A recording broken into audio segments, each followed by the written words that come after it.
we are going to tackle DJ Uyunglele's unexplained success. And we have an explanation for that you may or may not want to hear.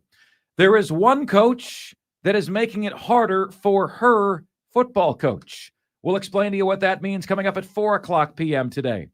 A massive game coming your way in the NFL tonight. We'll be all over that. Bengals and Ravens at 4:20. We've got Panthers Culture joining us at 4:40 p.m. Lawton Swan at 5:20. We've got the top five at 5. We've got Truth Serum, and we have you here on the most interactive sports radio show anywhere. So let us get started with this. Okay, let us get going with this. Right now is a great time to have the conversation about how to make college football better, how to make college football healthier, right? How do you do those things? How do you make it better? How do you make it healthier? Well, I want to open up the floor to you guys today and have a little pseudo challenge with the best answer getting special recognition on the show today for the best idea to improve the health of college football. Because I think if you look at it from a number of different ways, right? Like you could be in the best shape of your life physically, but you might be super stressed, have a ton of anxiety. You might not be sleeping well, but every time everybody sees you, they comment on your muscles, they comment on your physique. You are well physically, you are not well mentally. I think college football right now is doing beautifully fiscally, right? But it's failing emotionally in a number of ways. Fiscally, college football is number 2 in America. How many of you guys know that, are aware of that? The college football is number 2 in America in terms of television ratings, which equate directly to revenue. How many of you are aware of that? Anyone? Bueller? Fry? Anybody aware of that? Most of you are not. The television ratings in this country go Super Bowl 1, College Football Playoff 2, NBA Finals 3, Final Four 4. Okay? Then you got like the Masters final round, etc. But college football is a very clear number 2. The thing is, by folks' different definition of success, you might be successful. You might say that makes college football successful. How many of you have known people in your lives that professionally have a big title? They might have their own company. They might drive a Beamer or a Porsche, but inside they're miserable. They're miserable. As far as you can see, the part of them that's forward-facing is very successful, very prosperous. But behind the eyes, there's a sadness. It's the same way I feel about Ronald McDonald when I see him. You know, you look at Ronald McDonald's eyes, there's a sadness behind there. I don't know why. Okay? The sport of college football has some cracks in the foundation. Okay? And they can highlight and point to all of the different success markers that they want. But there's a lot of people working in and around the sport that are not mentally thriving right now. Right? Coaches are some of these people. Athletes are some of these people. Those working in athletic departments that are having to navigate a brand new NIL era are some of these people. Imagine you are the chief recruiting strategist for the University of Florida this week. Florida, my alma mater, had a top 3 recruiting class. These kids committed months ago. We don't understand what the word commitment means anymore, right? They committed months ago. Florida hits a little bit of a dry spell on the field, and what do you know? Over the last week, not 1, not 2, but 3 different commits to the University of Florida have decommitted and gone elsewhere. You know, I don't know why schools would want players who don't value the word commitment, but they do. They almost always do. Okay? And I don't know why, and I don't have an explanation as to why, because if a player didn't show commitment to his first school, why would they show commitment to you? Right? You've heard the phrase, once a cheater, always a cheater. So we ask you guys today, we open it up to you and we say, what would improve the health of college football?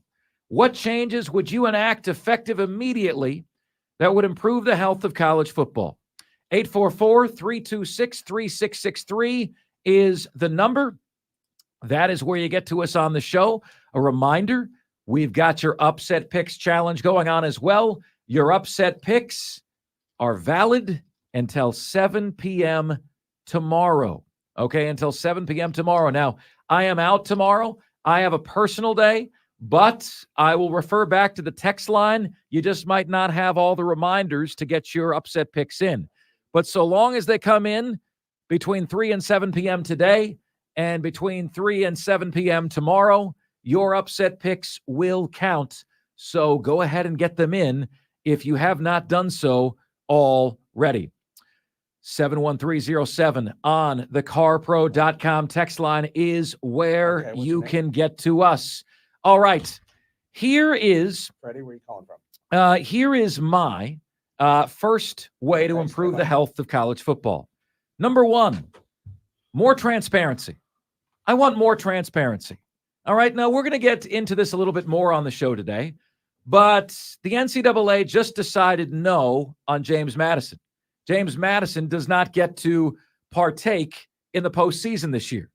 Unless this is really weird, all other bowl-eligible slots are not filled, then James Madison can get in as like the 81st best team in the country or whatever. Okay? Never mind the fact that they're 18th in the poll. We're going to reverse those numbers from 18 to 81st. Okay? And James Madison is only going to get to a bowl game if every bowl slot is not filled by bowl-eligible teams. You notice that what we heard is that all of the agencies involved in this decision voted unanimously to ban James Madison. But we never hear the why. We never hear the why. What's the why there? I can give you some information on this transition for James Madison. Every school that transitions from FCS to FBS is required to go through a 2-year transition period. It's the bylaw. They know the bylaw when they start the process. The Colonial Athletic Association, James Madison's old FCS conference, as soon as they heard that they were getting an invitation into the Sun Belt, booted them out. So James Madison was granted immediate entry into the Sun Belt as an FBS school. They underwent their first transition year, which would have been their last year in FCS, in the Sun Belt, in an FBS conference. That is a concession that is not granted to most schools. So James Madison has already been granted a concession in this transition process that they shouldn't have gotten, right? The rule states that you then have to set a second year out. The first year sit-out rule, it means you're ineligible for the FCS playoffs because you're allowed to go over the 63 scholarship limit. That's totally fine. You got more scholarship athletes than anybody else in your division. That's why you're ineligible your last year as an FCS school. The first year of FBS, which is your second transition year, sitting out the postseason, is meant to be the price of moving up. It is meant to be, for lack of a better word, a deterrent. It's meant to be food for thought for programs who might want to transition up, especially if you're expecting to be really good. You're not eligible for a postseason in your sport. Now, you may say all you want to till you're blue in the face that that's a silly rule. If you're good, you should be able to play for your conference championship. But it's in the bylaws. And James Madison has already been granted a concession in this process. And they wouldn't be asking for this if they weren't an undefeated football team right now. If they were a 6-win football team or a 5-win football team, do you really think they would be getting lawyers and their state general assembly involved? No, they wouldn't be doing that. So this is self-serving on James Madison's part. I understand that it's not the fault of the student athletes, of the coaches, of anybody on the team. It's not their fault that they happen to have a really great team in a year that they're ineligible for the postseason. But they knew the rules when they signed on the dotted line. Right. And for a group of people, that's me, that's you, that's the listeners of this show, who preach following the rules. You knew the rules. You broke the rules. You should be punished for breaking the rules when we're talking about the athlete who smoked weed before running in the Olympics. You knew the rules before you got involved. So why is James Madison now raising such a stink to the point now where they're getting the Virginia General Assembly involved, threatening to sue the NCAA if they don't get their way? They've already been denied twice. And now they're saying, well, if you don't let us go our way, we're going to sue you. And in my opinion, my humble opinion, I have no real dog in this fight. It's a really bad look. It's a really bad look of entitlement to sue the NCAA in just your second year in a new division. So we're asking you guys how to improve the health of college football. And I believe the NCAA needs more transparency on decisions like the one we just saw on James Madison. No one gets a why. No one understands the why. The rules, it's interesting. Angela with Jackson, a lot of times I'll say to Angela, if Jackson is whining or something like that, Angela will give him very detailed explanations. And I always say to her, I said, when you get frustrated, do you ever feel like saying, just because I said so? That's why. Because Jackson says why 600 times a day. I love him and he's adorable, but he says why. He wants to know the answer for everything. And I ask Angela, do you ever say, because I said so? And she goes, I really try to get those words out of my vocabulary. He's asking for a reason. I don't want it to come down like I'm the king and I'm the queen and he's the peasant. So I give him a reason every time he says why. As hard as it is, as much as my patience is being pushed, I give him a reason every time he asks why. The NCAA says because we said so. And that frustrates the hell out of people. They should be required to provide some sort of a ruling. The Supreme Court, which is kind of what they want to act like in these situations, the Supreme Court at least has to write an opinion as to why they went the way that they went. Right. The NCAA should have to do the same. And they don't. They just say, we unanimously agreed. But why? Because these are your rules and because you said so?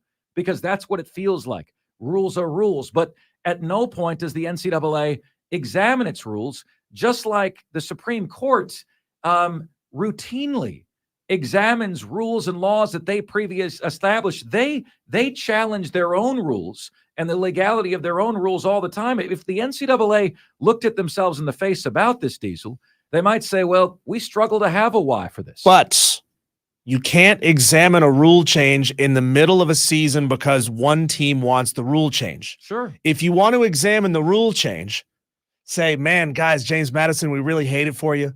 We're going to examine this in the offseason, and maybe moving forward, it would be worth changing the rule. But you can't change the rule in the middle of the season to suit one team. Oh, I get it. No, I understand. And that. We got Mad Kraft having a problem with this. He says, I understand sitting out the FCS postseason, but having to sit out FBS makes little to no sense. Why should there be a price to move up to make a more difficult league? Because there is, Mad. Like, I can't tell you why this rule was initially established. Why was it established? I don't know. I don't even know when this rule was established, but it is. The rule is the rule. If you're driving down a 4-lane road and you think, man, why is this road 35 miles an hour? Doesn't mean you get to go 45 just because you feel like it, just because you feel like 35 is too slow. It doesn't mean that you can argue to the police officer, this road really should be 45 miles an hour. He'd say, yeah, you're right. Here's your ticket for going 10 over.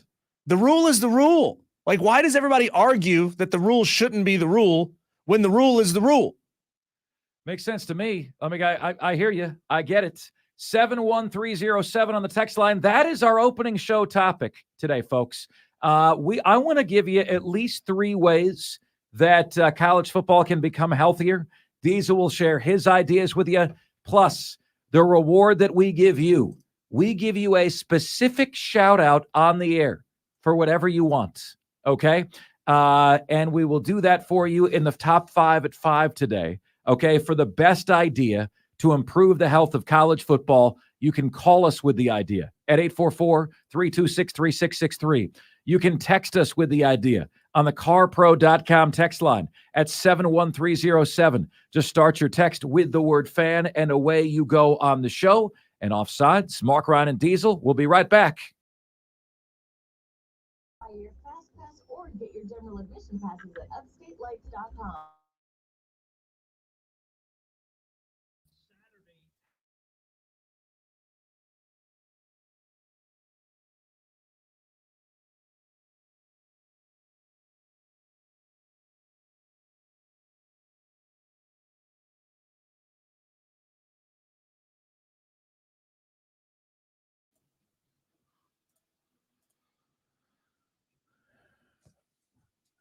It's Offsides, Marc Ryan and Diesel. We are the Fan Upstate rolling on until 7 o'clock p.m. today. I keep saying that. 6:30 p.m. today. Yeah, Furman basketball, man. Furman basketball, man, rolling on until 6:30. They looked good last week. Oh, yeah. Last Friday night, they spanked. I was working the game, and I already forgot who they played. But they spanked them. It was dominant. Greenville? No, that was game one. I'm talking about game two. All right. Well, Furman, look, man, they, as Dan Scott said it best, the expectation, and I was surprised when I heard this because no one wants to put pressure on their school. But he said at the end of last year that what happened with Furman last year should be the annual event. It should not be the special event. That should be the new expectation at Furman, right? Why not Furman as the new Wichita State of college basketball? Why not you? Why not now? The market is there. You have crappy basketball at Clemson. You have crappy basketball at South Carolina. The market is there. There is currently a power vacuum of elite college basketball in South Carolina. Furman is building to that point. They've made runs into the tournament. They have the ability to be that elite program in the state. All right, guys, our question to you guys to open up the show today. We will get to all of your texts that have to do with that, okay? Make sure you text the show at 71307. Just start your text with the word fan, and away you go on the carpro.com text line. Texter says, for college football, enact transfer penalties. If you transfer, you sit for a year. But, well, Texter, you're speaking of that like this is new. That was always the rule until very, very recently, right? So you're just saying roll it back to the previous rules. This is not something that they're going to do. They just changed the rule to where you now get a one-time free transfer policy. The problem is the waiver process is seemingly so easy that you can now transfer 2 or 3 problems, and as long as you can find a loophole, you're playing immediately anywhere. Oh, no, I transferred for health. I transferred because my mom's closer. I transferred because of this hardship and that's hardship. It's become kind of like the support animal thing. You know, there's any number of reasons why you can have a support animal. You know, why can't I have a support lion on the airplane? You know what I'm saying? The lion is supporting me. It's supporting me because it gets you the hell away from me. You know, and look, guys, I understand support animals for what the genesis of them is. But you know as well as I do, just like Lane Kiffin was calling out his player last week for taking advantage of a rule, I think that is taken advantage of from time to time, right? And I think the transfer portal is taken advantage of from time to time. Let's see here. Texter says James Madison against Jacksonville State is about right. They can just play their own bowl game somewhere. Texter, I appreciate the text, but that wasn't an idea. Let's see if this one is. Treat NIL or scholarships like a 401k. After 1 year, you are 25% vested. After 2 years, 50%. Up to 4 years before you get all the benefits guaranteed. Diesel, I love that. However, please know that scholarships as they are currently instituted are 1 year arrangements. They're 1 year. They are renewable each year by the school. So essentially, Texter, is that not already the case? Because they're 1 year renewable scholarships. That might be something that you were not aware of. Texter says that was a fantastic explanation of JMU and very well said by Diesel. I hate the stupid rule, but he's 100% correct. Madcraft says, if it's illegal in Florida to sing in your swimsuit, is that going to stop you from trying to change the law so that you could enjoy a Taylor Swift concert on the beach? And I said, no, Madcraft, you work to change the law, then plan the concert. You don't book the band, then scramble to make it legal before showtime, which is what James Madison is trying to do. They knew the rules. They agreed. They went through the process of transitioning to an FBS team. They received a concession that most don't. And now they're trying to change the rules right before the postseason. That's why you can't let that happen. How many times, Mark, do we bitch and moan about the NCAA not having any teeth and enforcing its own rules? And now we're bitching and moaning about the NCAA enforcing its own rules. Like, Can you guys not see the hypocrisy in this? Sure. But It is hypocritical to ask the NCAA to change the rules in the middle of a season to suit one team. Why is that so hard for people to understand? I hear you. But you can't, there is no, I hear you, but. No, there is no but. Let's focus on 3 ways to improve the health of college football. Diesel, what are yours? Improving the health of college football. It's making your scholarship a 4-year commitment. If you choose to leave early, you have to pay back a portion of that commitment. You can receive full benefits from day one, but if you choose to leave early, you have to pay back some of those benefits. So there's a dollar amount attached to all of it. Number 2, and that would curb a lot of the transfer portal issues. Number 2, I would set up all NILs in an escrow account. You don't get cash on the spot. You can debit some out of that if you need to.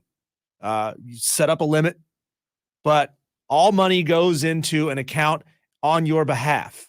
You don't get the full $100,000 or $500,000 or $1 million as a college freshman just because you were a big deal in high school. You can debit out a certain amount of that, but you don't get it until you finish your college career. Number 3, I would eliminate the automatic tie-ins for bowls. There's a reason why fans get bored going to the same bowls every single year, because they go to the same bowl every single year, and you face the same opponents from the same conferences every year. They need to change these rules so that bowls can invite whoever it is they want, and then they could force teams to play each other who otherwise wouldn't normally play each other. If there was a scenario where Clemson and Coastal Carolina could be placed in a bowl game together, Clemson really won't schedule a Coastal, or South Carolina won't schedule a Coastal. So make them play in a bowl game. I think it's fascinating. Just eliminate the automatic tie-ins. Diesel's idea to improve college football. I'm screaming for more transparency, okay? People deserve to know the why, all right? I want incentives for everybody to finish the season, and I want to disincentivize quitting, which is what players do when they don't play in their bowl games, which is what coaches do when they leave to take other jobs. The hiring season window is closed, okay? And this ties into another one of my ideas, but the hiring, you cannot hire another coach until the season is completely done. You cannot piece out of a college football season before the bowl game is played because you signed on a contract to complete the season. The scholarship doesn't say you don't have to play the bowl game. The scholarship says to complete a season with the team. Plus, your NIL sponsors have paid to see you in that uniform. If you dip, they don't have a way of getting into that money back. Exactly right. I also think that we should have caps and coaches' salaries and caps on NIL payments. For example, $10 million a school is the NIL cap. Let's say that's the number. Alabama's recruiting a quarterback. That quarterback's going to cost $3 million. Sorry, quarterback, we can't afford you. We already have too much money allotted elsewhere in our name, image, and likeness, a name, image, and likeness cap. You then need to have on-campus compliance officers that have security around them, okay, that are employed by the NCAA, and their job is to root out problems, is to root out rule breaking, right? They're there to bust you so that you don't have one school throwing $50 million at the NIL and going way above the cap illegally. Look, guys, not having a salary cap makes the English Premier League unfair. Not having a salary cap makes Major League Baseball unfair. And you're saying, well, Mark, doesn't that mean they're no longer student athletes? Brother, they're not student athletes anywhere. Anyway, you heard the conversation last week between Lane Kiffin and his player, right? Did that sound like a coach-player conversation, a student-teacher conversation, or did that sound like an employer-employee situation? Lane Kiffin fired his player because his player did not report for duty, right? College football is now a job. They don't have the title of employees, but they very, very much are, okay? You got to keep it with a salary cap. You've got to have a salary cap for coaches so that A&M just can't incentivize some coach to leave by throwing $50 million a year at him. Don't tell me they can't afford it. Don't tell me that. They just afforded a $76 million buyout when no other school in the history of the sport has ever had a $20 million buyout. You know, you think your coach is safe? Man, do you love Jim Harbaugh at Michigan? Well, maybe you do. But how much does he love Michigan relative to $50 million a year from Texas A&M? You got to have salary caps for coaches' salaries. You got to have a salary cap for name, image, and likeness for the team. You simply have to do that. And then number 4 for me, the biggest reason why we have none of this stuff is because there's no centralized college football commissioner that has only on his mind or her mind what is best for the long-term viability of the sport. Not what's best for you and your school, not what's best for you and your conference, okay? What's best for the viability of the sport. You know, Diesel, a conference commissioner would have shot down all of this, would have shot down the dissolving of the Pac-12, because now the entire left half of the United States of America has no football conference, okay? A college football commissioner would have said, no, we're not doing that. That's not good for the health of the sport, okay? It's not good, okay? And a college football commissioner would say, here's the maximum money you can make in a television contract, okay? Here is the range that you can make in your television contract. Go get it. Well, Marc Ryan, that's standing in the way of a capitalistic society. Yeah, but it's my job to promote equality in college football.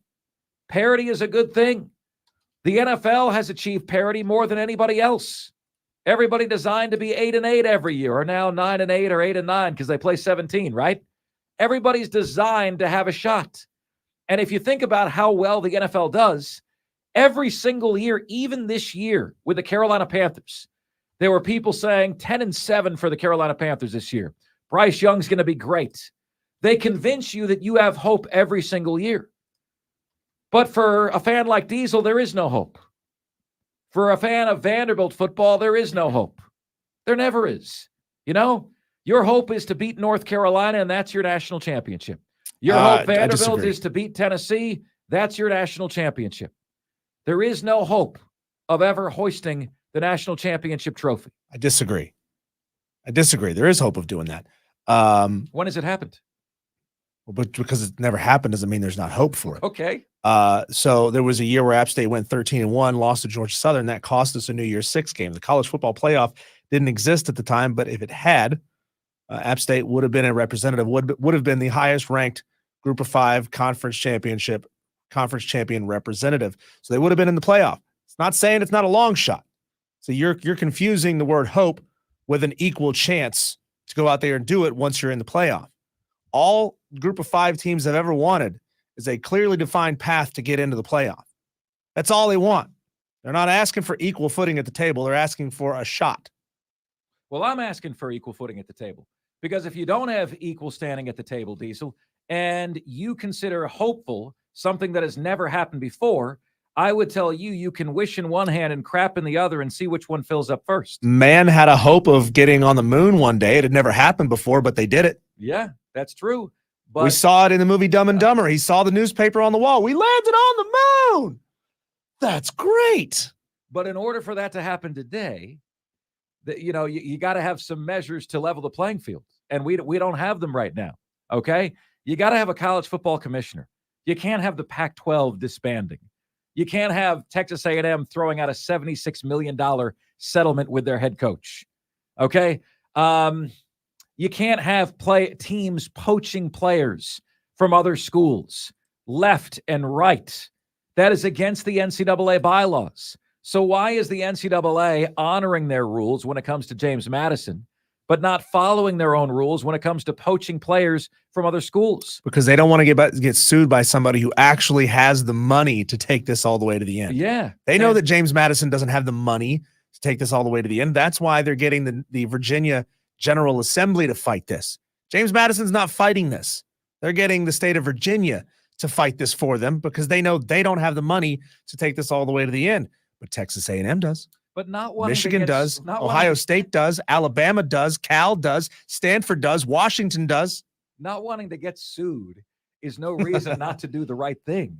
And yet they're real sticklers about the rules they can enforce. They flex about those rules. No, James Madison, no. But when it comes to, okay, we got a new coach at Texas A&M, poach away. The Washington State head coach, they don't have money in the NIL coffers. He's like, look, we've overachieved this year. But you know what's going to happen? We're going to lose all our players. Ryan Day said, you know what Ryan Day said? It would take $15 million a year for me to keep my roster together, okay? Because I got to re-recruit my roster every single year now. Texter says, Mark, love the buyout take. I literally just texted you that. These guys shouldn't make $75 million not to coach. We've got upset picks coming in. Marshall plus 10.5 over South Alabama. If you transfer, you have to wait 12 months before you can get NIL money. I think that's great. How about if you transfer, you can then just make 75% of the NIL cap. Second time you transfer, you can make 50% of the NIL cap. You know, what's to stop a guy from going to the highest bidder every single year? Chris Matthews on the YouTube stream says if James Madison came out and laid an egg and got smoked every week, they wouldn't be trying to change the rule. Chris, you're right. And I brought this up with Mark in the break. If James Madison is so vehemently against this rule, do you think they're still going to be fighting it after the season is done? Do you think they're going to go and fight the NCAA about changing the rule so that future teams don't have to deal with this? No, they care about them. Right, exactly. Yeah. It is entirely self-serving. It has nothing to do with the rule being unjust. It is self-serving for their benefit. Texter says, Mark, NIL needs to be in place of scholarships and taxed as income. You're getting $100,000 pay your own way. And if you're getting $100,000, he says pay your own way. Pay your own way. And give that money to a kid not getting NIL. Texter, amen. Amen. No argument here. You do the financial assessment before you sign on the dotted line. Do you want the scholarship or do you want NIL? And guess what 99% of kids are going to choose? The scholarship. They're going to choose the scholarship. Guaranteed money. Because it's guaranteed. It's a $200,000 minimum over 4 years. The investment in the school and you as well, or your right to make money a hand over fist above and beyond that. And then think of the risk, right? Think of the risk like a guy like Bryce Young would take, okay? Bryce Young is going to be offered $2 million to play at Alabama for 1 year. But what happens if he doesn't take that? What happens if he takes that, sustains an injury? Takes that, and the NIL people don't want to renew the deal after a year. You got to make a financial decision. Do you want the scholarship? Do you want the NIL? I don't know. We're offsides, and we approve this message. What do you guys say? Best idea gets to shout out whatever they'd like. In 80 minutes at 5 p.m. in the Top 5 at 5 segment, we will let you know who won that particular debate. You know, when we have these conversations, guys, because we care. You hear Diesel getting passionate. You hear myself, you hear me getting passionate because we care. We care, right? Like I don't know, like Diesel, you've said something the last couple of days that has bugged the hell out of me. And you said, you know, if you're smart, you're going to go poach other A&M players. Yeah. And you know what I'm thinking? Man, I hope Florida goes and poaches A&M's players. But then I'm also thinking, I hate that about college football. Yeah. Like, that sucks. The last thing A&M fans need to be going through right now is the loss of their entire team, right? Mongo says, all this because a failed basketball player wanted to whine and sue in court. No, Mongo. It's all because the creators of this video game didn't have the common damn sense not to copy a guy's image and put his number on the back of his jersey. You change the face, you change the number. It's not Ed O'Bannon anymore.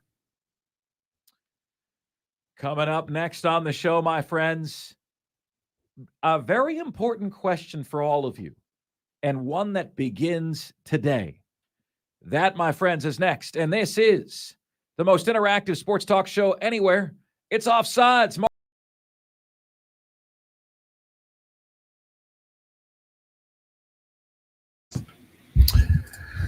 It's Offsides, Marc Ryan and Diesel. We are the Fan Upstate rolling on until 6:30 p.m. today. There you go. All right. Wonderful to have you guys with us and truly to appreciate you. Until 5 p.m., we're going to take your ideas to improve the health of college football. Best idea gets to shout out whatever you'd like with respect to, FCC law, bylaws, and so on and so forth, okay? Best ideas to improve the health of college football. We've also got Panthers Culture joining us at 4:40 p.m. That's in 1 hour. We've got Lawton Swan joining us at 5:20 p.m. We've got the top five at 5. We have got Truth Serum at 5:40.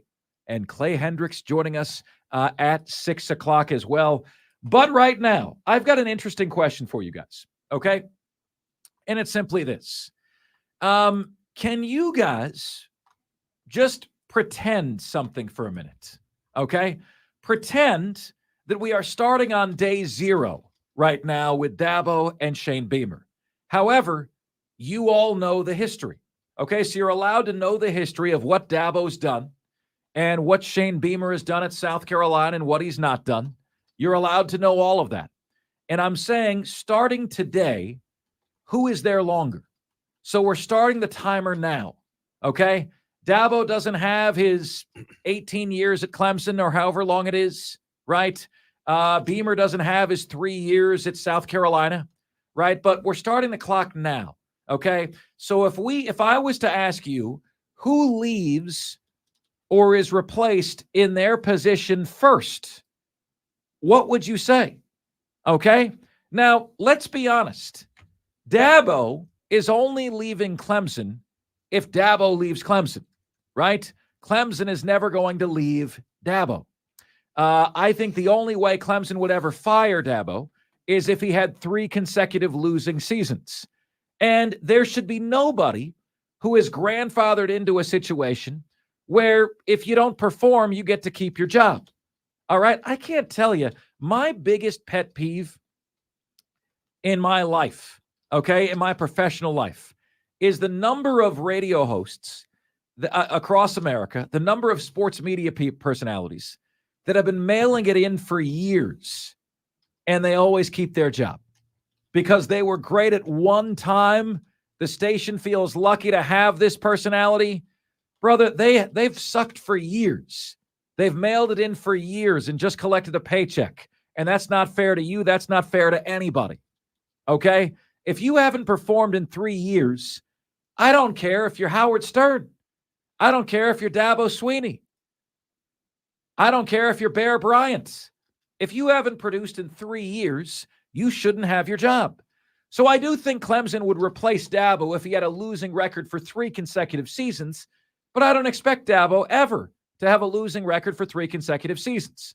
So the question is, Beamer could leave on his own accord. He's been mentioned about the Mississippi State job, which is hilarious to me. Like how that wouldn't be a step down for Beamer is anybody's guess, right? At least there's a chance to win at South Carolina. I've yet to see that at Mississippi State. Yet to see that.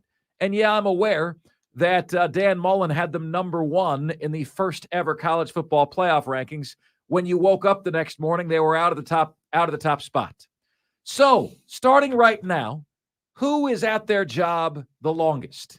Is it Shane Beamer or is it Dabo Sweeney? 844-326-3663 is the number to get to us on the show, and the carpro.com text line is there for you at 71307. Just start your text with the word fan, and away you go on the show.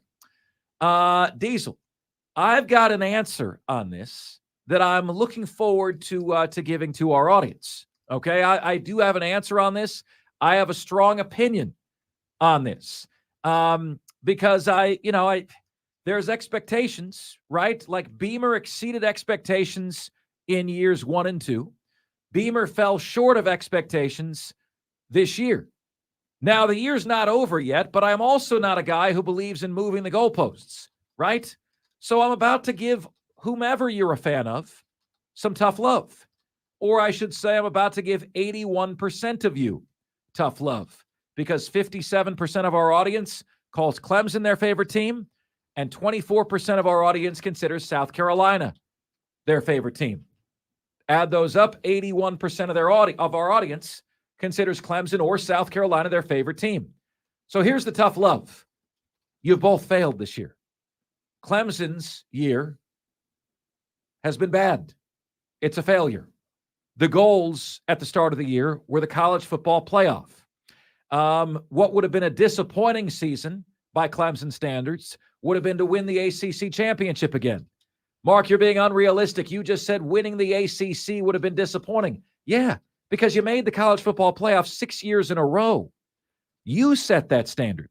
That's a good standard to set. All right? To have a successful year this year, you had to make the college football playoff.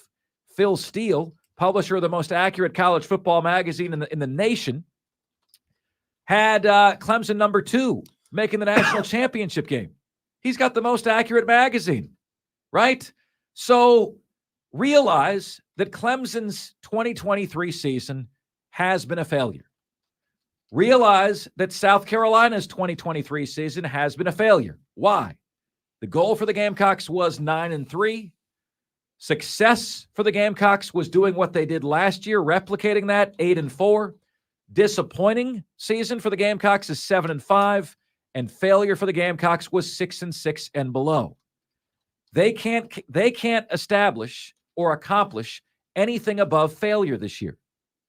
Clemson cannot accomplish anything above failure this year. That's the tough love. You know, you can call me guilty of being in the 1.5%. Okay, that's my tough love for you. But realize I'm coming from a good place of wanting high expectations for your schools. That's the place I'm coming from. All right. Up next on the show, we will ask you guys that question. We'll get to your answer, my answer. Starting now, who is at their school longer? Is it Beamer or is it Dabo? Okay. Who is going to leave their school first?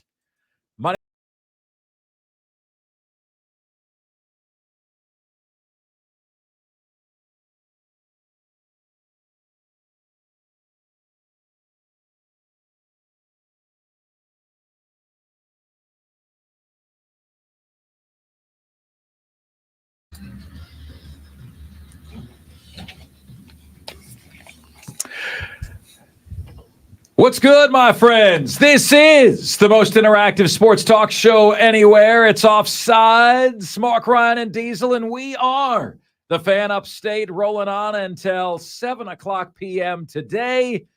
Thrilled to have you guys with us. Do appreciate you greatly. We know there's a ton of choices out there. So I'm not sure if this is being understood correctly or if I could have communicated it better. So from this point moving forward, right, like who leaves their institution first? Is it Dabo or is it Beamer? Who is no longer at Clemson or South Carolina first? Beginning today, November 16th, 2023, and moving forward. All right?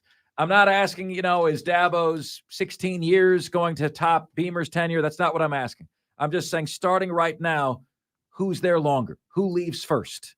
Okay? Beamer or Dabo from this point moving forward, either by their own will or either because the rug got pulled out from under them, or how does this end? Who's there longer?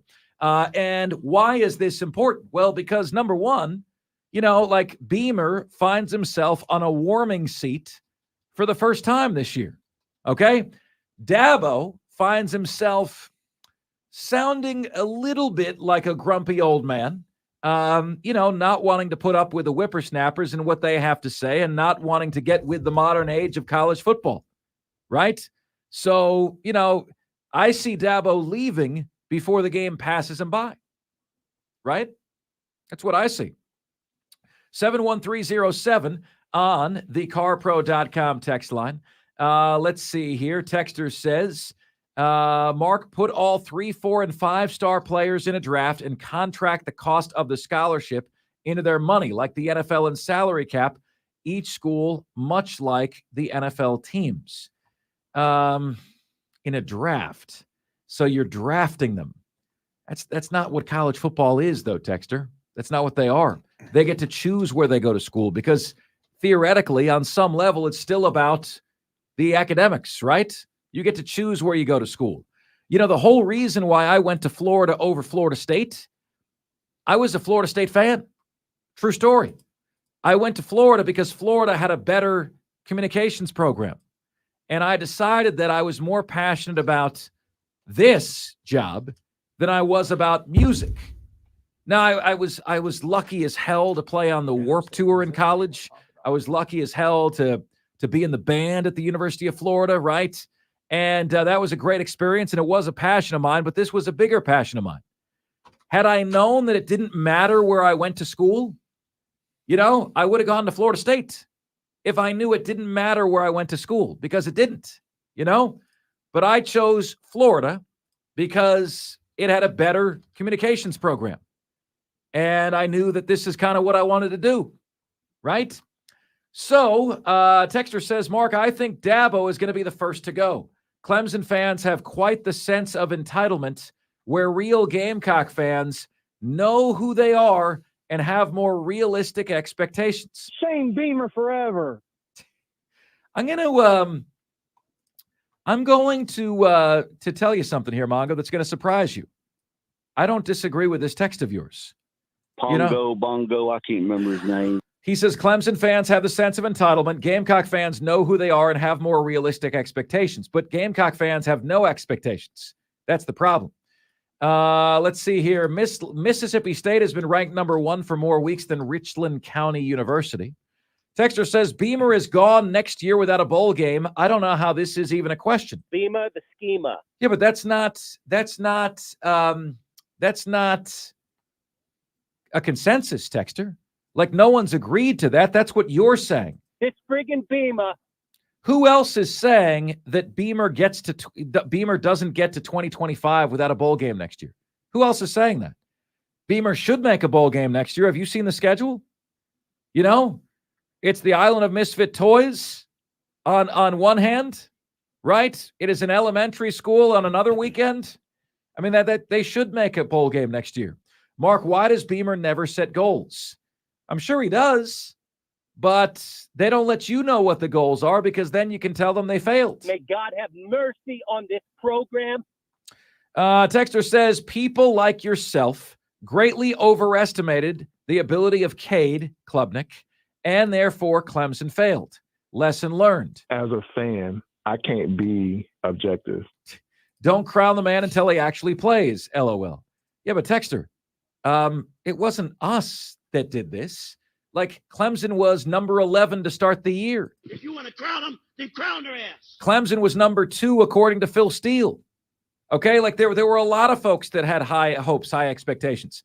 And look, you don't need to know what Cade Klubnik is in order to know what your goals are for the program. Okay? Yeah, let me say that again. You don't need to know that Cade Klubnik is a Heisman Trophy contender to know that your goals for the program are to make the college football playoff this year. You don't need to know that. Those terms, those outcomes can be mutually exclusive. Texter says Dabo is going to be at Clemson longer than Beamer is going to be at South Carolina. Texter says Dabo will definitely stay longer. Beamer will leave whenever a better offer comes in because he knows South Carolina is never going to be relevant in the SEC. If Texas A&M called him today, Zoom. So says Dave Tyner. Yeah, but it's his job to make South Carolina relevant, Dave. Steve Spurrier made South Carolina relevant, right? It's his job to make them relevant. They had a hint of relevancy last year, with or without Michigan's signs. They had a hint of relevancy last year. Thoughty says, after some thought and research, I think I'm going to take NC State over Virginia Tech -3. I looked at that, Thoughty. I decided 3 points was not worth it to me, although I did think NC State was going to win. Oh, yeah. Welcome to the stream, T Swizzle. There you go. T Swizzle, welcome. Is this your first time, sir? Texter says, I say Dabo's going to be there longer than Beamer. I say Dabo retires in about 6 years. And, Spur Daddy, you're saying Beamer's going to be there longer. So your answer is Beamer will be there longer. He says Dabo retires in about 6 years and Beamer will still be at South Carolina. Well, your tune sure did change, Spur Daddy, because last week you picked Vanderbilt to beat South Carolina in your upset pick. For shame, for shame, for shame. Texter says, Mark, if expectations of winning the conference, beating the state rival, and contending for the Natty is considered being entitled, then I am probably entitled. So says Spartanburg J. Spartanburg J, I'm with you, brother. I'm with you. Like, I was an entitled Florida fan. Steve Spurrier left because he was tired of fans like me being bored by Florida going to the Orange Bowl. He was tired of that. He was tired of the lack of appreciation for a 10-2 season where it was national championship game or bust. But you never want to lower your standards. You can increase your appreciation without lowering your standards. Remember, Dabo said to Tyler and Spartanburg, the expectation has exceeded the appreciation. And whenever that's the case, you've got a problem. Okay? You always should appreciate what you've got and not hold it so much as an expectation. But yeah, the goal for Clemson was to make the college football playoff this year. And they have the defense to do it. They just don't have the offense on that side of the ball. Mark, with the new SEC format, South Carolina can never compete for the conference. Spur Daddy says the Vandy pick was for clear Tyler from Spartanburg motivation for my Gamecocks. You wanted to be the Tyler from Spartanburg for South Carolina. All right, Diesel. Who's there longer? Okay. Beginning now. Who leaves first? Is it Dabo or is it Beamer? Your answer, then mine, and our audiences as well. What do you Dabo Sweeney leaves first. Wow. Yeah. Well, I mean, Dabo's what? 50. How old is he? 55? Somebody help me out there. He's already he's a little bit older. I'm not saying he's old, but he's a little bit older. And I could see Dabo coaching maybe another 5 years, hanging it up. But I think Shane Beamer is going to be there a long time because I think Shane Beamer is going to do just good enough not to get fired. Oh, boy. I mean, look, it's going to be the 7 wins, 8 wins a year. And as we know, Gamecock fans won't call for somebody's head if they're winning 7, 8 games a year. That's pretty good. So they're going to be happy with it. And it's not going to be good enough to really get legitimate offers somewhere else. And even if he got legitimate offers somewhere else, I think Shane Beamer loves South Carolina. So I think he would turn down a lot of those offers. So Diesel believes the question is relatively easy. Dabo's going to be 54 next Tuesday. Okay. So if that would be him retiring by 58, 59, 60. Okay. This is his 16th year at Clemson. Diesel, I think Dabo's going to be at Clemson longer than Beamer is going to be at South Carolina. I have Dabo at Clemson in your ballpark 5 more years. Okay. I have Beamer at South Carolina 3 more years. But the thing is, Diesel, you and I we know what South Carolina is. We know what they've done. Yeah. The greatest predictor of future behavior is what? Past behavior. We know that. Unless they give us something that we haven't seen before, which is a best season of 8-4, a worst season of 5-7, and every season is somewhere between 5-7 and 8-4. Yeah. If they stay in that realm, my prediction is that South Carolina is going to develop the expectation that I am urging them to get, and they'll move on. You're saying, no, 6-6, 7-5, he'll be there forever. I never said 6-6. I said 7-5, 8-4. Okay. Yeah, I don't see Shane Beamer wanting to leave South Carolina. I genuinely believe that he has a love for that place. And if, for example, and I'm just making this up, if a Michigan State came calling, he wouldn't go. If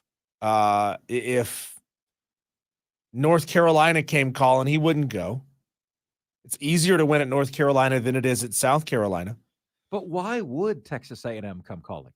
You know what I'm saying? Exactly. That was the other half of my point is those kind of jobs, the no-brainer slam dunk, gotta take it type jobs are not going to come calling if you're winning 7 games a year. And the type of jobs that would come calling, he loves South Carolina too much to take. Right. The lateral jobs, Mississippi State, why would he leave that for that?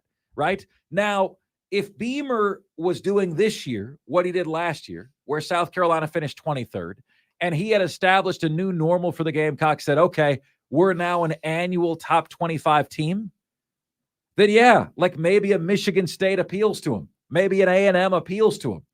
But they're not knocking down his door based on this.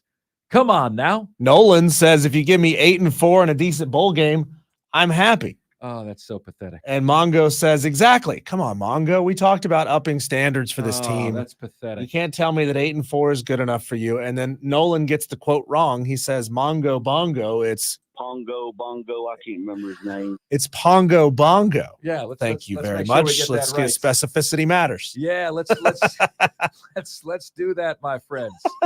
All right. I want to know what Mongo, tell me, what do you really feel? How do you really feel every time we play that clip? You gotta love it, right? You gotta love hearing that clip every day. You got your own drop on the show. Yeah. Man. You got your own drop on the show. Congratulations to you, Gamecock fans. This whole 8-4 every year is good enough for you is the saddest sack of bleep excuse I've ever heard in my life. And let me tell you, so long as that is your expectation, you will always be irrelevant.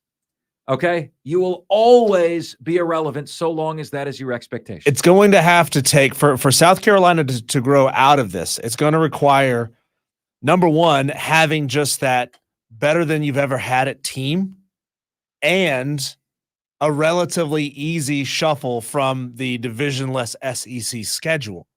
So you're going to have to skip the really great teams or get few of them, and you're going to have an elite team at the same time.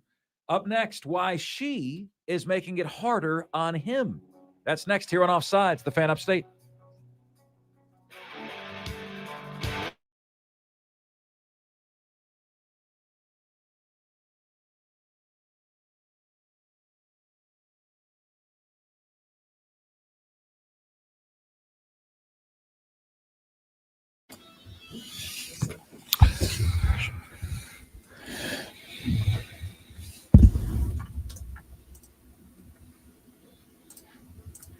It's Offsides, Marc Ryan and Diesel. We are the Fan Upstate.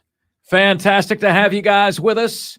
Truly do appreciate you making us part of your day each and every day here on the show. So, my friends, a little open and honest conversation. Who will be leaving their position first? Is it Dabo or is it Shane?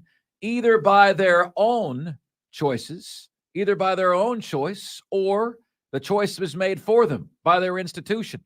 Diesel, can you put that on the poll for us on the Fan Upstate? Just who will no longer be at their school first, or whatever best way of wording you have for that? You know, either by way of resigning, retiring, being fired, terminated, right? Whose tenure at their current institution will end first? Maybe that's the best wording, right? Is it Dabo or is it Beamer? I have Dabo. My guess on Dabo is he stays another 5 years. And I have Diesel. I have Beamer sticking around about another 3 years. He needs to pick it up. You can't be worse than Muschamp. Don't worry, Gamecock fans. Napier is also worse than Muschamp at Florida. Napier is also worse than Zook and worse than McElwain and worse than all of them.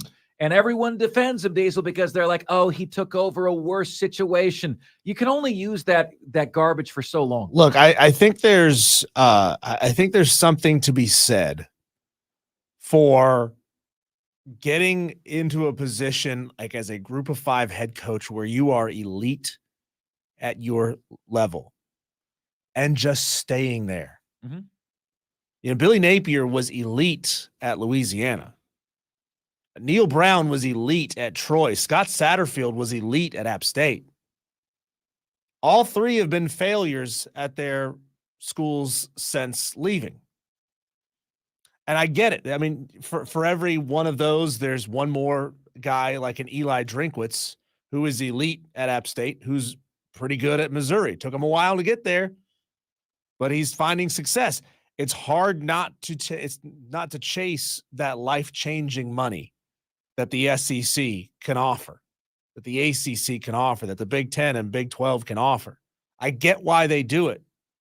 You've done everything you can do with this place. I love my time here, but I got to move on to a new challenge. But there's something to be said for just staying there and riding it out and winning a lot of football games, because it's not like Group of Five coaches aren't getting paid. So I've got a couple of things to say here. Number one, do you realize how much more difficult for Shane Dawn Staley is making it? Because these, I mean, like all Gamecock fans always say is, well, wait a minute. We got to keep Will Muschamp. He won more games in his first 3 years, 23, than any other coach we've ever had. Well, that's not even 8 wins a year, including the bowl game. Yeah, but it's better than anyone ever has. They say this, we have never been more than mediocre. Well, does Dawn Staley, what was Gamecock women's basketball before Dawn Staley went there? I've looked it up, Diesel. You know what they were? About what the football team is. Okay? They were nothing until the right woman got there to lead it. So it's hard for Beamer, and as supportive as Dawn Staley, I'm sure, is of the Gamecock football program, is she not proof positive that you can win anywhere once you have the right coach? You know, Oregon didn't used to be anything special, right? Then Oregon found Chip Kelly. And what happened? They became great. They got a brand, Nike, amazing uniforms, fast break offenses. That became their identity. They made a special place where there wasn't a special place. Sometimes a coach is a stepping stone to something better later on. You know, these coaches treat schools like they're stepping stones. Why can't you treat a coach like a stepping stone? Like if you're a garbage tier football program for a while, and then you get that guy that brings you from 4 wins a season to 6, 7 wins a season, but you realize that guy's probably not going to get us to 9, 10 a season.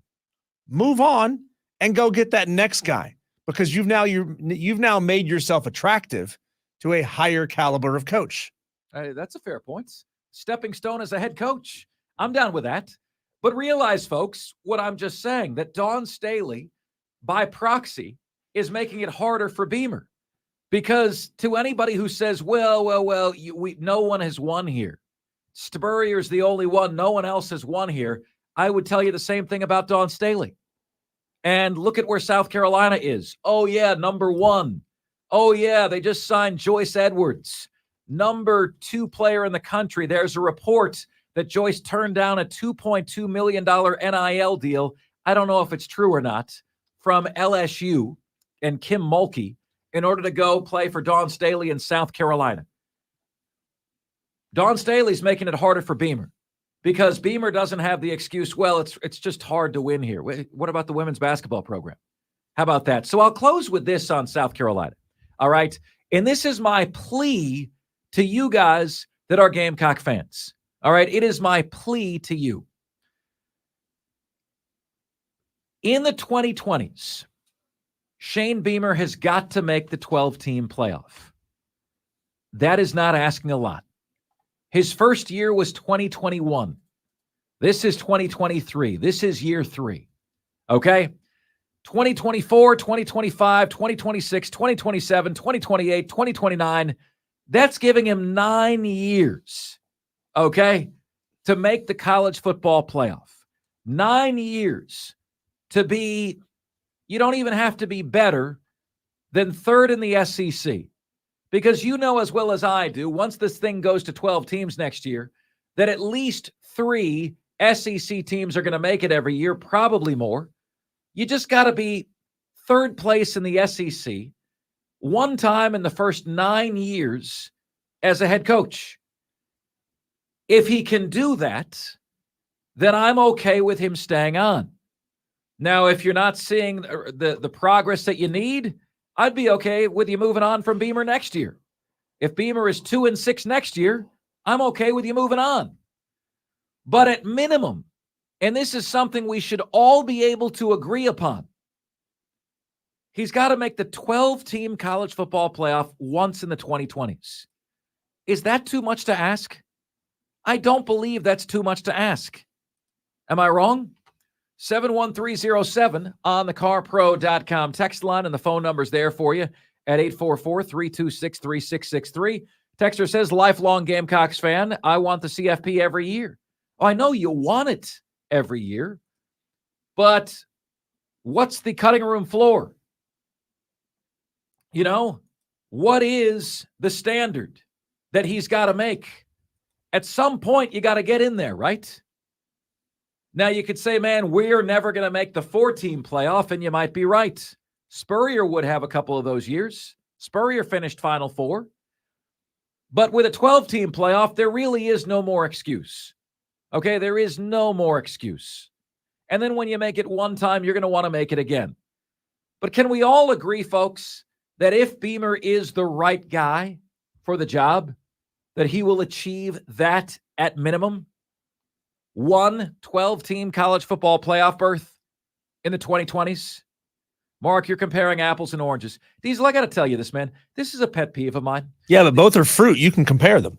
They're You both can. edible. They're both small, about the Yeah. size of a baseball. There's a lot of ways that you can compare apples and oranges. You can. Diesel, the other day I made a comparison between Billy Napier and Dan Lanning. Dan Lanning, coach of Oregon. Billy Napier, hired November 2021. Dan Lanning hired December 2021. Florida had the choice of Billy Napier. Dan Lanning chose Billy Napier. Chose poorly. Chose poorly. The 3-year record before the coaching change, 2019 to 2021, Oregon was 26-8. Florida was 24-12. That's not quite as good as Oregon. But you could say, well, you could account for that because the SEC is stronger. It's a negligent difference. You're right. Negligent difference. The SEC is a stronger conference. 3-year recruiting average, 2019 to 2021, the 3 years before this coaching change. Oregon's class, over those 3 years, the average was number 8. Florida's, the average was number 10. Still a negligent difference, right?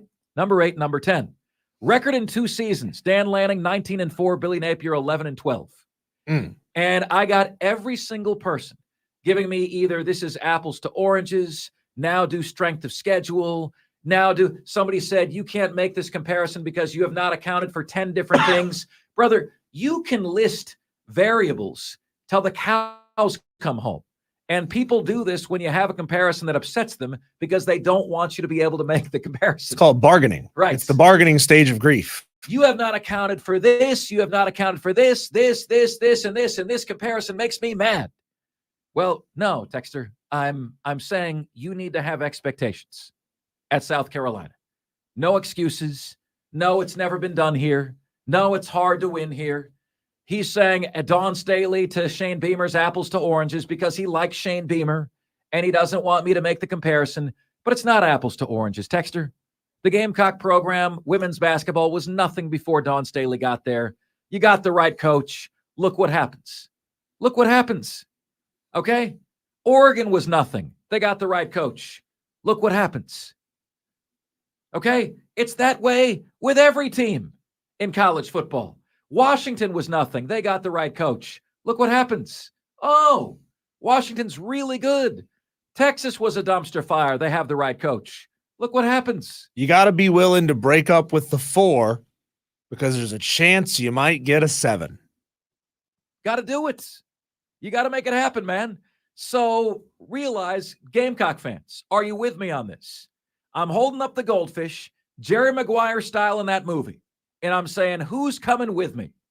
You're coming with me, right, on the realization that Beamer's got to make the 12-team college football playoff once in the 2020s. Diesel, fair or unfair? That's fair, right? Yeah, it's fair. They've just lowered the bar. They've made it easier to get into the 12-team playoff. You are in a conference that gives you every chance to get in without winning your conference. Yeah, you need to make the 12-team playoff. And, you know, like, this is what I have a problem with. Brandon Burnett says, as a Gamecock fan, we need 8 wins. Well, bro, you're going to need to go 10-2 to make the playoff. I'm saying you got to go 10-2 once in this decade. That's it. And you're saying, no, 8 wins is okay. Well, you're never going to make it with 8 wins. Ever.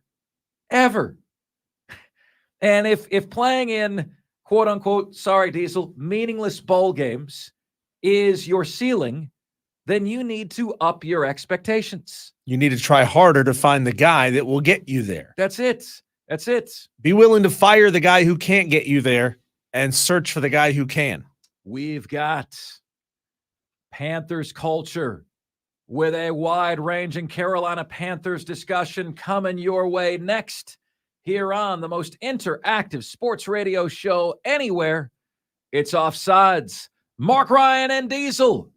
And we are the Fan Upstate.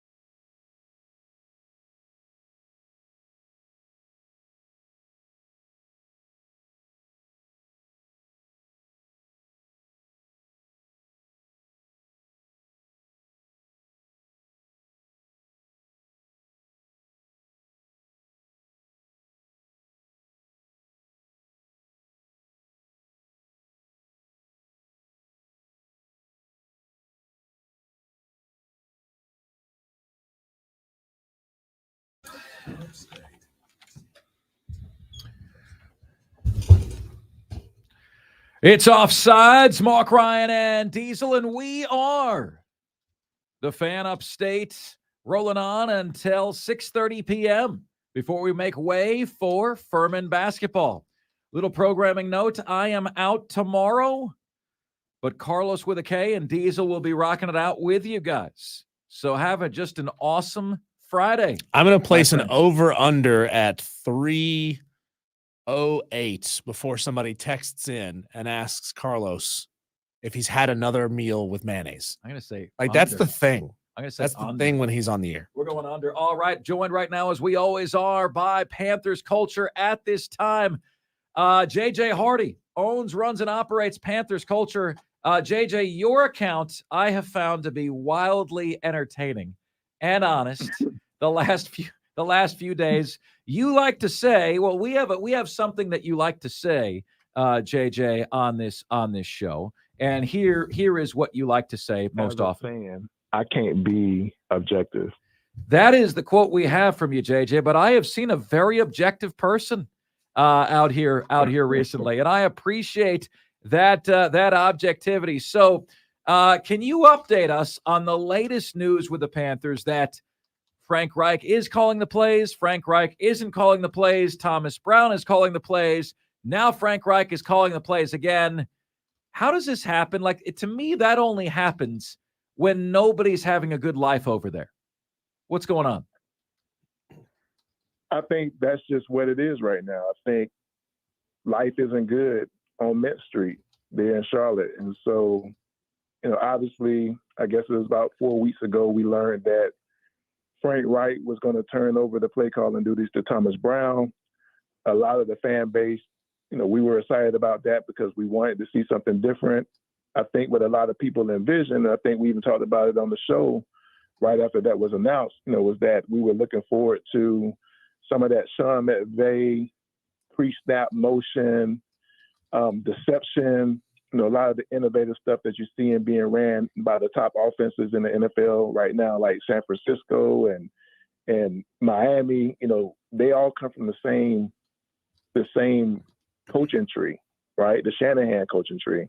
And so when Thomas Brown took over, I didn't think we were going to get the full gamut of that because he was a new play caller as an offensive coordinator. But I did think that we were going to see some glimpses of what the offense could look like by incorporating some of those things that put defenses in conflict, like that pre-snap motion and deception, routes and stuff of that nature. And we just didn't see it when Thomas took over. Obviously, his first game that he took over was against the Texans.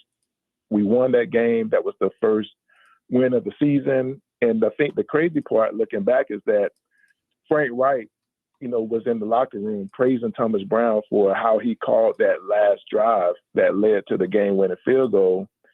And then, we take that that win, and then we go into the following week against Indianapolis. And honestly, you know, we looked bad. You know, that was when Bryce had 3 interceptions, 2 pick sixes. And I think that's when everybody was like, uh-oh, you know, what's going on? You know, this looks like the old stuff again, and everything looks stagnant, a lot of stagnant routes. You know, you weren't giving the wide receivers, you know, opportunities to catch the ball in stride and keep running, getting yards after the catch. It just looked like a mess. And then last week against Chicago, I think, you know, that was, you know, like a mess again. And it wasn't the turnovers, but everything still looked stale and bland. You know, no pre-snap motion. I read on Twitter, and this is from, you know, NFL source, you know, that Carolina is 29th in the league when it comes to pre-snap motion, right? Although we line up in 11 personnel, just like the Rams, you know, at the highest clip in the league, and they have one of the highest pre-snap motion rates in the league. But in Carolina, we line up like the Rams, but we don't do the pre-snap motion like the Rams. And I have to think that that's attributed to the other collaborator in the room when it comes to play calling, and that's Frank Wright, because when they looked at that stat, they said, well, the Colts, when you go back to what they did last year, they were around the same clip of pre-snap motion in terms of, you know, being like bottom 3 in the league with that. And so obviously Frank Wright, he has a way of thinking about offense. And although he hired like a good staff around him of, you know, guys that would be good for a young quarterback, I think this is indicative of who he is, not necessarily aligning with the new NFL and the new modern offenses and the new style of quarterback. And I think we've really struggled with that all season. And, you know, he gave up play calling duties. We went 1-3 since then. Honestly, the only game we won was with Thomas Brown as a play caller. But then you got us looking bad 2 consecutive games. And I think what's happening is Frank Wright is on the hot seat. I think Dave Tepper brought him in and said, hey, look, man, this will not work. You know, with you being the coach that I brought in to be an offensive guru, I thought you could call plays. You know, that didn't work out well. You gave it up to Thomas. I thought he was going to be okay, but it doesn't look like that. So right now your job is on the line. What are you going to do? You're going to let Thomas continue to do what he's doing, or are you going to take on these play calling duties and either save your job or go down with the ship? And I think he's choosing to, probably thinking he's going to save his job, but, you know, it may just be going down with the ship. So I think that's what's happening on Met Street right now. JJ, to that point, do you believe any part of this decision to take play calling duties back away from Thomas Brown is an attempt to save face for Thomas Brown? I mean, I think the league knows that he is a talented up-and-coming young coach, and maybe Frank doesn't want to put that stink of a really bad football team on him, which would follow him around for quite a while. I think it's really a lose-lose situation for Thomas Brown now. And that's the part that I don't like, because let me be clear, you know, just for anybody who's listening and who may follow me on Twitter and may misinterpret my angry tweets. I like Frank Wright, the dude. I think he's a good man. I think he's a good, you know, for the people who care, I think he's a good, you know, religious Christian man, however you want to put it. I think he is that. And I think, you know, in looking back at who I saw Frank Wright being a couple of years ago, when I first saw him highlighted on Hard Knocks, I was like, man, you know, like it'd be great to have a coach like that, because I thought he really cared about people. I think Frank Wright still cares about people. But I think oftentimes when you have that type of heart and you want to take care of people, sometimes I think you can always convince yourself that you're taking care of somebody, even though you might be hurting them in the process. I think Thomas Brown is a guy who had just been afforded an opportunity to do something he had never done in his career at the pro level, and that was scheme and design and call plays. And I think for a young offensive coordinator, and, you know, just being clear, a minority play caller is a rare thing in the NFL. And I think with him getting that opportunity mid-season, he was only 3 games into it, right? So you should expect some bumps and bruises, because he hasn't seen all the defenses yet. He doesn't have the cadence. He doesn't have the rhythm, the experience, to really know what to do situationally yet. But, you have to get that, right? So I think from the perspective of his ability to grow and adapt and, and learn and do the same thing that this rookie quarterback is doing, I think the outsiders, who would be evaluating Thomas Brown, regardless of how the rest of the season went, I think they would be able to chalk that up and say, you know what, he was really cutting his teeth, when it came to being a play caller. I don't think they would have held this learning time, for Thomas Brown against him. I do, I can see how Frank Wright or whoever else that believes this, can see that he might be protecting Thomas Brown. But I think the way people remember things is that, they just kind of remember what happened in black and white, right? He was elevated to play calling duties. 3 games later, he was demoted from play calling duties. They don't read back, for context. They just kind of read back for what happened. Nobody cares about context a year from now. So I think I would have, if I was in his position, I would have rather continue getting that experience and exposure. And then what if this thing turns around? And guess what? Just like I would get the criticism for not being ready to be a play caller, if I somehow got this thing going before the end of the season, somebody might have thought like, look, Thomas Brown was able to do that with a rookie quarterback without a lot of skill talent. Like, what happens if we build on that? I think, and just overall, I think the problem that comes from Frank Wright doing this is, like, where do you go now, right? You called the plays. You decided to step down and give it to Thomas Brown. Now Thomas Brown called the plays. Now you're saying that he wasn't ready. So do you call plays forever now? Like, if you keep the same staff, if for some reason Dave Tepper sticks with Frank Wright going into year 2 and Thomas Brown stays as the offensive coordinator, what happens next year when you say, oh, I think I'm ready to give it back to Thomas again? JJ, I heard reports that Nicole Tepper was on the field watching O-line practice, evaluating players. Can you give me any idea what that might be about? Because I'm not dispelling her football acumen, but I would be surprised if she had a tremendous amount of it. Yeah, I don't know. Maybe Nicole Tepper played offensive line at some point in her career. Who knows? At this point, anything is possible in Carolina. I just think that Dave Tepper is doing like this whole dog and pony thing. That's a military term, whenever we just have to go out and do something because the general was coming in or something like that. I think Dave Tepper, whenever eyes are on him, and I'm going to say it because I believe it, right? And right or wrong, I'm just going to say this. I think Dave Tepper almost uses his wife as a shield, because every time he steps out in public, ever since he has put her in, the role, or whatever that role is named, and I'm not taking anything away from her being a woman or whatever expertise she may have around football that I don't understand, or whatever, she could be a genius when it comes to football.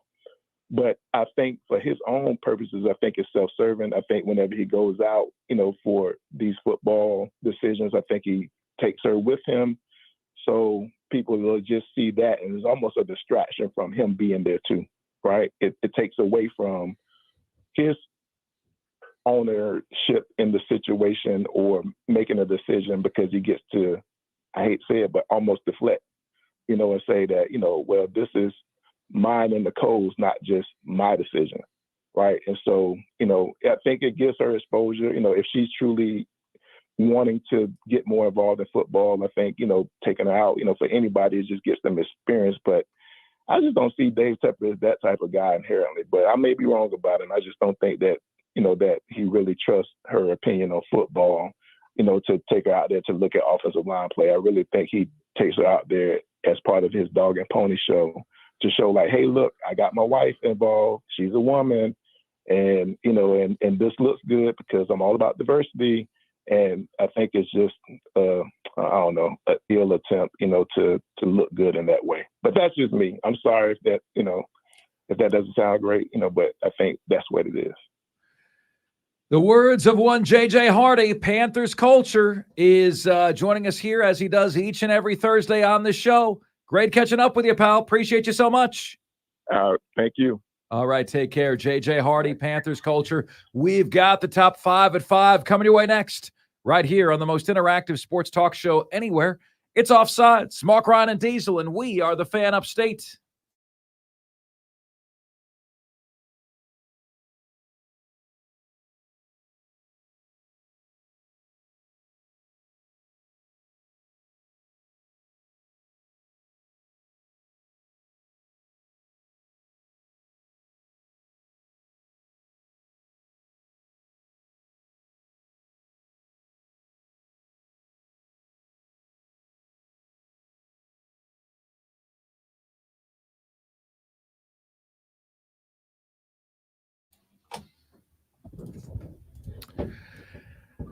What's good, my friends? This is the most interactive sports talk show anywhere. It's Offsides, Marc Ryan and Diesel, and we are the Fan Upstate, rolling on until 6:30 p.m. today, where we'll make way for Furman basketball against Liberty. We think Furman's going to get the best of Liberty on the hardwood. I asked Diesel who would get the best of the other on the gridiron. Diesel says Liberty beats Furman in football. I say Furman beats Liberty. What say you guys about that? 844 fan phone. That's 844-326-3663 in this hour. We've got Lawton Swan in the next segment on Clemson. We have got Truth Serum at 5:40. We've got the head coach of the Furman Paladins football team, Clay Hendricks, playing for home field throughout the FCS playoffs when they take on Wofford this Saturday. And we have you here on the most interactive sports radio show anywhere. Without further ado, my friends, it is time for us to get to that jam. We call it the top 5 at 5, the top 5 biggest sports stories of the day. The top 5 topics we're discussing, ladies and gentlemen of the Upstate, Offsiders. The top 5 at 5 starts right now. And now, the top 5 at 5. And 5, 4, 3, 2, 1. Hit it. 5. At number 5 on the show today. Folks, let us get to this. Look, Diesel and I have given you 3 ways to improve the health of the college football season. Now, in a minute, I'll ask Diesel for his. I'm going to share mine with you right now. I want more transparency at the top. Okay, I want more transparency at the top of this. They just decided James Madison doesn't get to participate in the bowl season. They said the vote was unanimous. I want to know, why was it unanimous? As parents, you struggle sometimes when kids say, why? It's really easy to say, because we said so. But as a governing body, you need to give people an explanation for what's going on here, for what they're actually doing, and we're getting nothing. So more transparency. Number 2, I want to incentivize coaches and players to finish the season, and I want to disincentivize them quitting. So we're going to write that into the contracts. You can't hire a coach before the bowl season is done. You can't announce you're transferring or leaving for the NFL before the bowl season is done. If you sign on to a scholarship, that is your commitment to finish the season. Because these contracts are not written in a way where you can get out. These are just people ignoring the deals that they signed. And I'm putting an end to that. All right? I want salary caps and coaches' salaries being capped in college football because I want more parity in the sport. The NFL does a great job on this. College football is all about the haves and the have-nots, and I want a salary cap on name, image, and likeness. Let's say the salary cap is $10 million per team. Well, Alabama's going after this 5-star quarterback recruit, but he's going to cost $3 million. Sorry, Alabama. You don't have enough money left over in your salary cap to go after him. Okay? Don't have enough money. The lack of a salary cap really hurts the English Premier League. Same teams on top every year. And it does hurt Major League Baseball, although the nature of baseball is so random, right, that you can overcome the lack of high salaries. I mean, the Tampa Bay Rays, they've never won the World Series, but with the bottom payroll, they're in there every single year. And then finally, I would hire a college football commissioner to oversee all of this. Someone who only has the best interest in the sport in mind. Someone who would say, no, you're not allowed to leave and disband the Pac-12.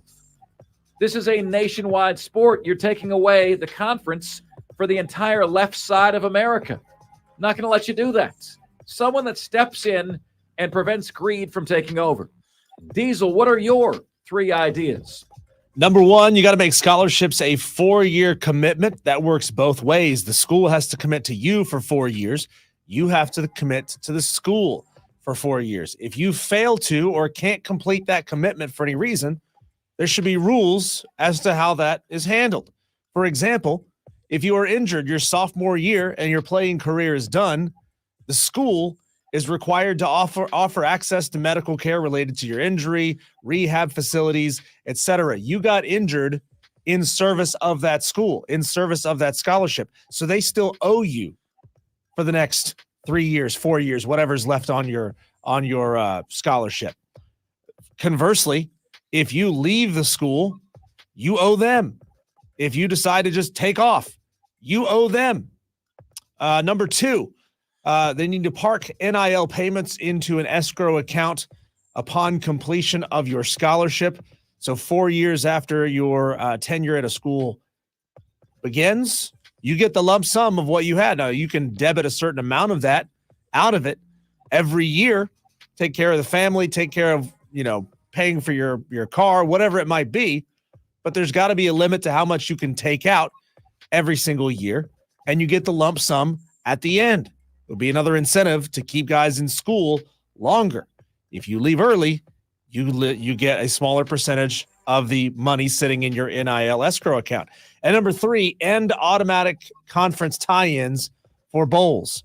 Fans are getting bored going to bowls because they feel like they're going to the same place year in and year out, playing a team from another conference year in and year out. I'm going to tell you, I'm not excited about the prospect of App State ending up in the Camellia Bowl or in the Mobile Bowl or whatever, because it's against the MAC. But hey, if we were playing a Mountain West team in that bowl, or we were playing an ACC team in that bowl, that would be interesting. It would be compelling. It would also allow the flexibility for these bowl sponsors to bring in who they want, who they think will sell the most tickets. By the way, we shared with you guys that we would crown the best idea that came in on improving the health of college football. There was no name on this, but here is the winner. Sir, you get a shout out. Whatever you'd like to shout out, sir or madam. The NCAA lost control by not mandating maximum conference sizes and keeping conferences regional. Then they could use a luxury tax like the MLB to even out the TV deals. But now the NCAA has no chance to claw back control after the NIL court rulings. NIL would be another area where they could implement a luxury tax to help small schools, but I fear it is too late. They didn't mandate maximum conference size. They didn't mandate regional conferences in college football. And now you're going to get the cluster bleep known as the Big Ten next year, where you're going to have UCLA students traveling to Rutgers, playing a game, traveling back from New Jersey to LA, and having a test the next morning, and you're going to tell me academics matters, right? Right. Congratulations, Texter. You had the best idea of the day. Next up. 4. At number 4 on the show today.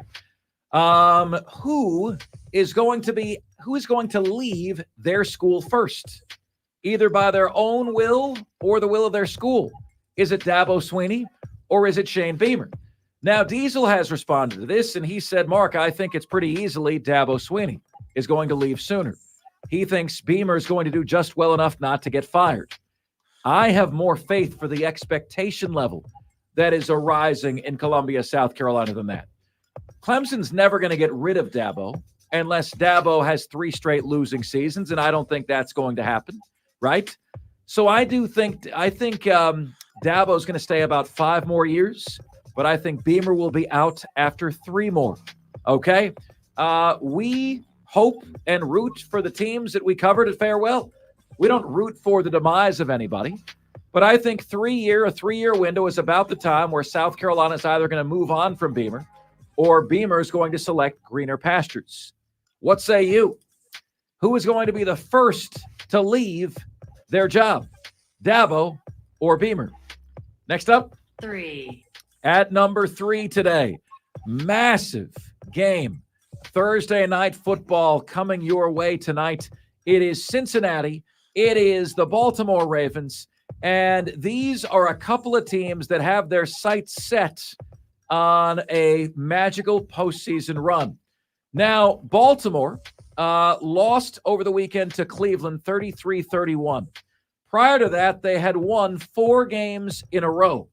They are peaking at the right time. Meanwhile, Cincinnati is a bit of a mess. They're 5-4. Technically speaking, they're the last place team in their division. And because their slot wide receiver Boyd could not hold on to a pass, C.J. Stroud and the Houston Texans beat them last week. They would have been 6-3. Instead, they're 5-4. And now they're at Baltimore this evening. So who wins? Baltimore, big. And who would have thunk it that at this stage in week 11 of the NFL season, the combined record of 2 Super Bowl favorites, the Buffalo Bills and the Cincinnati Bengals, would be 10-10. They're both 5-5. How about that? Next up. 2. At number 2. I believe Gamecock fans need to hold Shane Beamer to this standard. You got to make at least one 12-team college football playoff in the 2020s. That means you'll have to be no worse than 3rd in the SEC 1 year of the next 6, of the next 7, 4, 5, 6. No, of the next 6, 4, 5, 6, 7, 8, 9. You're going to have to be 3rd place or better in the SEC. You're probably going to have to be 10-2 one of the next 6 years. If your coach can't make a 12-team college football playoff in a decade, 2021 to 2029, should he be your head coach? Of course not. And you know who's making it harder on Beamer? It's not me. It's not Diesel. It's Dawn Staley. Because if you look back at the history of South Carolina Lady Gamecock basketball, it was nothing before she got there. So don't give me this spiel about how Gamecock football's never won and we can never hope to win. We've always been mediocre. So was Lady Gamecock basketball until Dawn Staley walked through that door. Now they're the number 1 team in America. Now they're getting the verbal commitment, the signature of the number 2 player in America. And it's all because they got the right guy. You know, anytime. Or gal. That's right. Anytime Beamer wants to throw his hands up and say it's tough to win here, look right down the hallway at what Dawn Staley has done with that program. When you have the right coach, you win anywhere. Ray Tanner was winning baseball national championships in Columbia. Dawn Staley is coaching at an elite level, winning national championships in college basketball. There's absolutely no reason whatsoever South Carolina football cannot win national championships. Anybody who's trying to argue that, you're just very small-minded. I would agree with that. And finally, 1. At number 1 today, if you're a Clemson fan, how do you explain the DJ Uiagalelei saga? How do you explain that from your seat? How do you explain the fact that DJ Uiagalelei's quarterback rating at Clemson was 124, but at Oregon State, it's 158? Well, Marc Ryan, they have more talent than we do. Well, Marc Ryan, they have more of a winning history than we do. How do you explain that DJ Uiagalelei didn't have a 2-to-1 touchdown to interception ratio at Clemson? At Oregon State, it's 5-to-1. How do you explain that? You know, here's what I find. When you guys can speak it out into the ether and it doesn't stick to you and it's gone, you'll be honest. But when you put this in a platform where you have to put it in writing, no one wants to be honest. So let me make this clear to you. You have been out-coached. You have been out-schemed. You have been out-developed. They have coached circles around you. And they have the color orange, okay? And I'm not saying DJ's an NFL quarterback. I don't think he is, okay? I really don't think he is. But completion percentage, touchdown passes, interceptions, TD to INT ratio, quarterback rating, all vastly higher at Oregon State than at Clemson. I'm going to ask you why. You don't get to say that the ACC is a much better league than the Pac-12. It isn't. It isn't. You can say he's an older player, a more mature player. Yeah, but suddenly, overnight, he's a better player. And the answer is one that you don't have a defense to, okay? That Coach Smith in Corvallis, Oregon, coached circles around the development that DJ got at Clemson. And those are today's top 5 at 5. Now it's your chance to chime in, which you can do at 844-FAN-PHONE. That's 844-FANFONE. That's 844-326-3663. Also want to get briefly to this.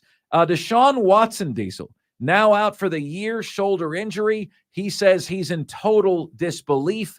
The Cleveland Browns have had the number 1 defense in the NFL. You know who they remind me of? The Cleveland Browns? Clemson Tigers. Great defense, but without Deshaun Watson, very spotty offense. Deshaun says, I'm going to try to still be a good leader and teammate. It's very tough.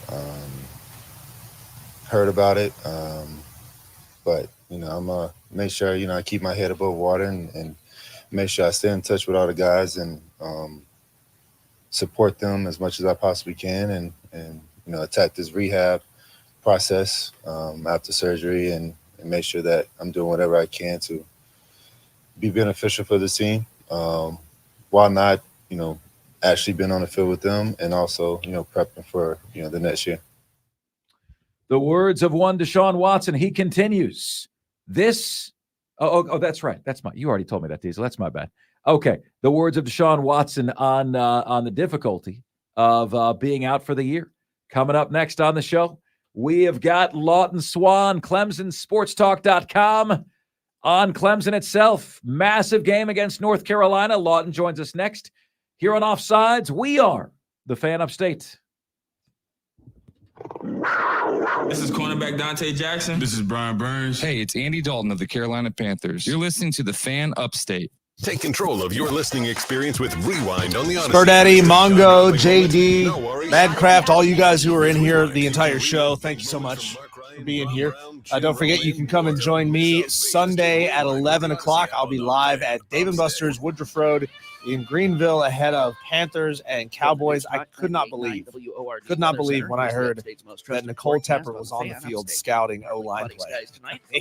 I mean, if that doesn't say, here's an owner who has lost the plot, and he's sending his wife down to the state. And again, I'm not, like JJ said, doesn't mean we're calling into question her acumen. More like her qualifications. Why is an owner sending his wife down to scout? Like, that's not. It feels like he takes her word for too much on the sideline. We're going to talk about all that on the show. Come by and have a beer. See you Sunday. The night doesn't have to end after the Thursday Pro Football game. There's late-night college hoops on the docket. Montana State travels to